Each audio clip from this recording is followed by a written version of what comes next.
case briefs, and so much more. LSData's got what you're looking for.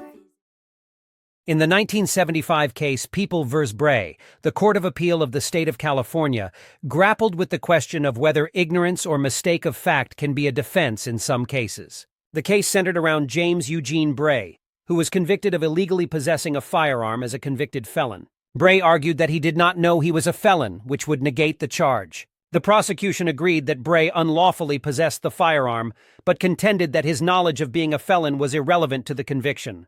The court had the task of determining if the prosecution needed to prove Bray knew he was a felon. Before the case, Bray had been sentenced to misdemeanor crimes and placed on 3-year probation after relocating to California in 1971. In September 1973, he purchased a firearm and filled out forms stating he did not have a felony record, buying time to clarify his legal status. Later, Bray was granted a job as a security guard. Ultimately, the Court of Appeal held that the trial court should have offered the requested instructions on ignorance or mistake of fact and knowledge of the facts. The court found that Bray met the requirements for the defense and reversed the conviction, sending the case back for further proceedings.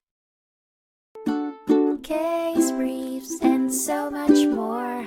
LSData's got what you're looking for. Visit lsd.law, elevate your mind.